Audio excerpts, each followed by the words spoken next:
Since you're a subscriber to this Bloomberg podcast, we thought you'd be interested in a sponsored podcast called Evolving Money. Produced by Coinbase and Bloomberg Media Studios, it explains how institutional investors are adopting the world's newest asset class, crypto. Here's a recent episode. It's early days, right? It's only more recently that we're starting to see true institutional adoption start to take hold. That's Amanda Agati, the Chief Investment Officer for PNC's Asset Management Group. And she's right. True institutional adoption of crypto is just starting to take hold. That's what this series is about. Who are the big players adding digital assets to their offerings? How are they doing it? Are they partnering up or going it alone? And why are they doing it now? Are they trying to get ahead of the crowd, or are they reacting to client demand? Well, we're going to answer those questions and more in this season of Evolving Money, a show that explores how institutional investors are adopting the world's newest asset class, crypto.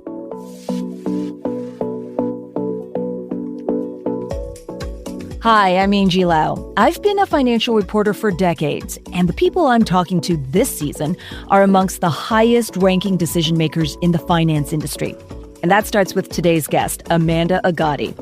Now, Amanda leads the investment strategy group at PNC Bank. This is a financial services company with roots that go way back to 1845. That's about 180 years ago. Now, between their historical roots and their $215 billion of assets under management, they are a bedrock financial institution, the epitome of old school. So what is an old school titan doing in the crypto space? Well, it's just sort of the next natural evolution of our investment offering. I mean, we spend a lot of time looking at the multi-asset universe. We're very much capital allocators. We're in some ways generalists. We're looking at public markets, private markets, equities, fixed income, alternatives, commodities, structures of various sorts. And so crypto feels like just the next natural evolution of the multi-asset universe. We're really, I think, paid and expected by our clients and the investors that we serve to understand where the edge is, where the next wave of financial innovation is coming from. And so, a few years ago, we were kind of kicking the tires on what crypto looks like as an industry. The regulatory environment had shifted in a very unfavorable way. And so it sort of shut the lights off on some of the areas that we were exploring from a crypto perspective. But with a new administration and a very different regulatory environment in play here, it just made a lot of sense for us to pick it back up again. We think it has staying power. And so we're trying to understand where we as a more traditional financial institution show up in the crypto industry, how we show up and how we create access for our clients, because our clients are really interested in it. When you bring it to your institutional level colleagues, okay, and you're having these conversations and you're all discussing, we got to bring crypto to our clients, that must have been some very interesting conversations. What were those conversations like bringing it to PNC? Well, it's fun to look back on it, but at the time they were somewhat challenging conversations. I mean, this is the way the investment business works, right? It's almost never unanimous. There's always Monday morning quarterbacks. There's a million different points of view on one particular investment idea or solution. And so it took a lot of, I think, conversations and internal debate, particularly as it relates to the regulatory backdrop and some of the uncertainty around what's considered bank permissible or not, right? As much as we want to lean hard into being at the forefront of innovation and lean hard into new financial technology and that sort of thing, we are a very regulated entity. We are a traditional financial institution. And so this sat at the outer bounds of most people's comfort level, right? When we think about risk, compliance, legal, cybersecurity, et cetera. So it took a lot of conversations and hand-holding to get everybody on board with the idea of what we were trying to do. So what got it over the line then? What was the philosophy or the approach that got people on board? This is not do all things and be all things. This is literally creating access through a really strong strategic partnership with Coinbase, right? It made perfect sense to partner with them to connect our clients and create access to this new opportunity set. I think there are a ton of benefits, institutionally speaking, to start heading down this path. We learn how to connect to a completely different trading platform.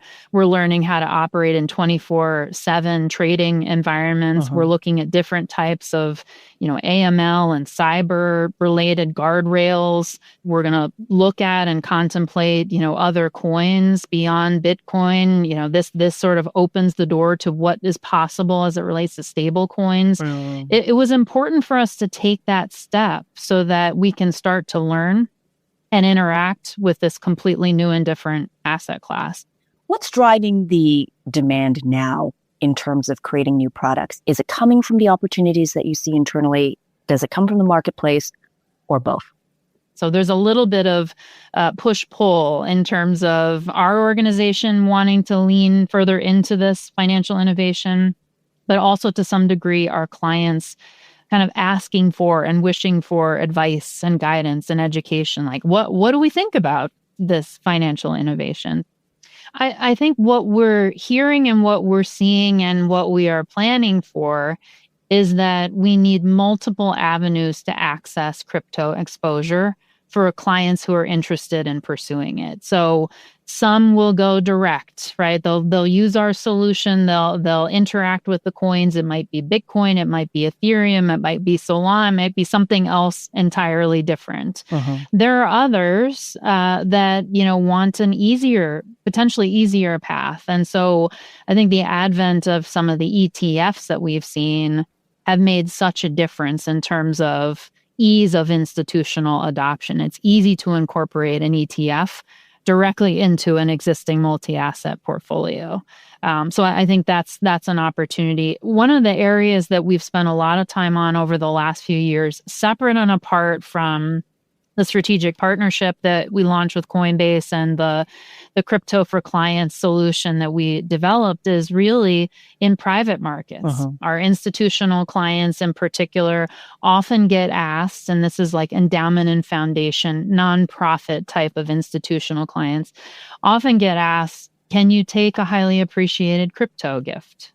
What would you do with it if a donor were to give you a large crypto gift? What do you do?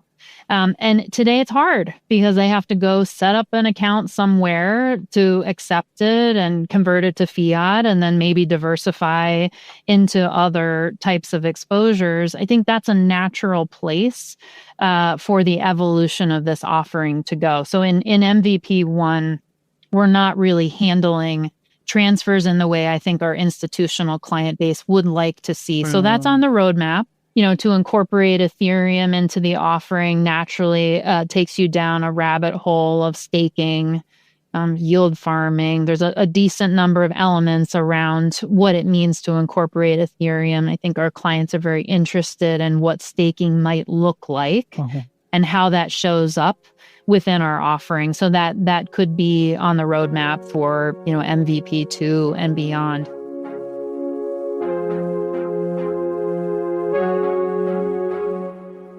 When you look at risk-return correlations and liquidity, what does the data tell you about adding crypto into any diversified portfolio? So we only know so much at this point, but based on what we have seen so far, it is very much indeed an uncorrelated asset. So there is diversification benefits to be had. There's a little bit of a scarcity element to how various blockchains and coins are constructed. So I think that adds over time to potentially the valuation story and the relative attractiveness over time. So we do think that there are definitely benefits and unique attributes of crypto as an asset class that can add value in a multi-asset portfolio context. The challenge, I think, at the moment is this volatility component. What we see is about 4 times the volatility of public equities. And so it's not for the faint of heart. So when we think about incorporating into portfolios, that's one of the major cons, right? How much is a client or an investor willing to see some whipsawing in terms of portfolios? There are definitely benefits to it, but you have to be able to stomach somewhat of a wild ride at times too. It's not a straight line higher kind of story. So we're just trying to be thoughtful about what we think the big catalysts and the backdrop for the industry might be and where the path forward lies before we start making a formal recommendation around it. We really tend to be very long only and buy and hold, again, across the multi-asset universe. So when we take positions in portfolios, they are very high conviction recommendations, and they are built over a period of time. So I think that's an important starting place. We're very targeted and very thoughtful. We're not hasty about making decisions. And I think that naturally applies to how we think about the launch of the crypto solution that we created for our clients. That was a very thoughtful and targeted and methodical approach. It wasn't sort of hastily put together. Anytime we find a secular investment opportunity, a secular theme, a trend, AI is a good example of this. We think crypto potentially is another one of those that has a really long horizon and a really significant but extended innovation cycle. Those are the areas where we want to pick our spots carefully and then continue to build over time.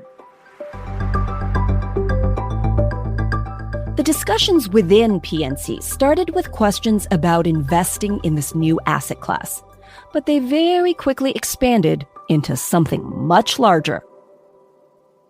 So there's all this focus on Bitcoin, Ethereum, et cetera. But what about the underlying blockchain technology and the use cases and the new business models that are being born off of that? It feels a little bit like the advent of like Web 2.0. It's hard to remember what it was like when we didn't have Uber or Lyft as an example. Now it's so commonplace. And so we've spent a lot of time over the last few years looking at private market investments, venture capital in particular.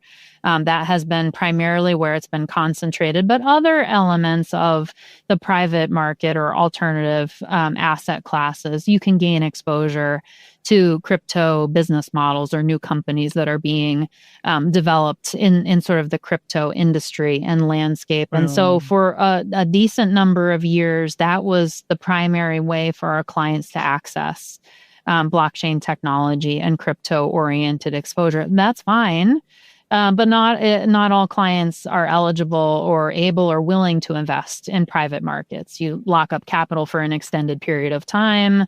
You have to be of a certain size and scope and eligibility to even invest in alternatives. So the things that we have done since then have really been designed to create access and democratize crypto for our clients. Then I think the big one is, how much are we going to learn out of the 24/7 trading environment for crypto? And when does that start to apply to traditional markets?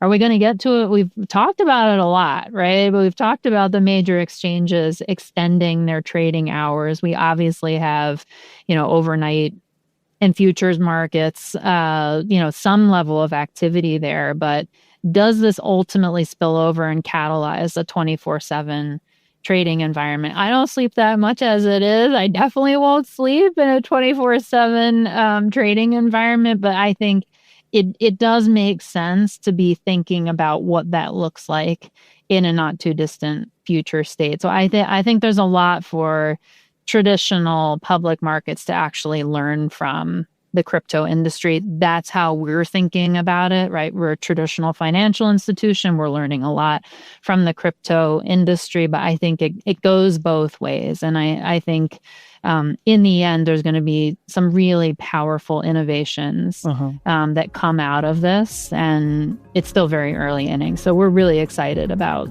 the future.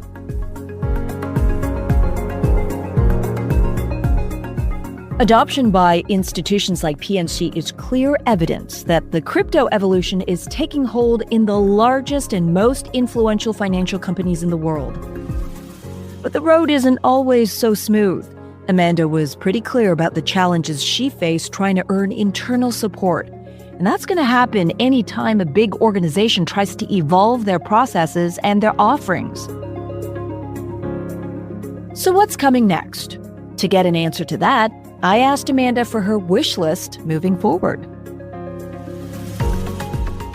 It's less about me creating a wish list for new innovations and new products and all of that as it relates to crypto, and much more about bringing within the walls of PNC a lot of the capabilities and exposures that exist today. I don't need a long-term wish list of ideas to keep me busy. I have so many things that are sitting right in front of me to kind of lean further into in terms of getting our clients access to and getting sort of up the learning curve around all things crypto that, it's going to keep us busy for, the next year or two. It doesn't mean that we aren't forward looking. Of course we are. But I think there's a lot to chew on, certainly in the new year, as it relates to just of some of the existing capabilities. But we just need to lean further into adoption and exposure in some of the capabilities that have been developed today.